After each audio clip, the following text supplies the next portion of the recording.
ഓഹോ എന്തൻ ബേബി എത്ര പേര് കണ്ടു എന്നറിയില്ല. ഇന്നലെയാണ് ഇത് നെറ്റ്ഫ്ലിക്സിൽ റിലീസായത്. റൊമാൻറ്റിക് സ്റ്റോറിയാണ്. നായകന്റെ ലൈഫിൽ വരുന്ന 3 ലവ് സ്റ്റോറികളുടെ കഥയാണ്. 3 സ്റ്റേജസ് ആയി വരുന്ന 3 ലവ് സ്റ്റോറീസിന്റെ സ്റ്റോറിയാണ് അത് പറയുന്നത്. സോ ഒരു വിഷ്ണു വിശാലിന്റെ അടുത്ത് കഥ പറയാൻ വരുന്ന ഒരു ആസ്പയറിംഗ് ഡയറക്ടറാണ് ഈ ഒരു രുദ്ര ചെയ്യുന്ന ഈ ഒരു ക്യാരക്ടർ. അദ്ദേഹത്തിന് ഈ ഒരു വിഷ്ണു വിശാലിനെ ഇംപ്രസ് ചെയ്യാൻ പറ്റുന്നില്ല. ആണെങ്കിൽ ഈ ഒരു മിഥുൽ പാൽക്കറിന്റെ ആ ഒരു ക്യാരക്ടർ ഈ ഒരു നായകനേക്കാളും 3 വയസ്സിന് മൂത്ത ക്യാരക്ടറാണ്. ഈ ഒരു നായകൻ ഒരു ഇമ്മച്വർ ആയിട്ടുള്ള അത്ര മെച്യൂരിറ്റി ഒന്നും ഇല്ലാത്തൊരു ക്യാരക്ടറാണ്. പക്ഷേ ഈ ഒരു മിഥുൽ പാൽക്കർ ഈ ഒരു കഥാപാത്രം അത്യാവശ്യം നല്ല മെച്യൂർഡ് ആയിട്ടുള്ള ഒരു ക്യാരക്ടറാണ്.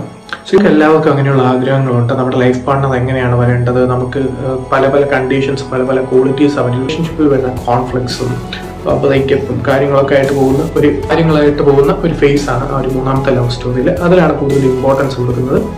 സോ അങ്ങനെ പോകുന്ന സ്റ്റോറിയുടെ മെയിൻ പോസിറ്റീവ് എന്താണെന്ന് വെച്ചാൽ ഇതിൽ മിഥുൽ പാൽക്കറിന്റെ പെർഫോമൻസ് തന്നെയാണ് മെയിൻ പോസിറ്റീവ്. കാരണം ടേക്ക് അവേസ് ഒന്നുമില്ല, എന്നാലും ചില ഇൻട്രസ്റ്റിംഗ് ആയിട്ടുള്ള സംഭവങ്ങളും നല്ല റൊമാൻറ്റിക് മൊമെന്റ്സും ഒക്കെ വന്നു പോകുന്ന ഒരു സിനിമയാണ്.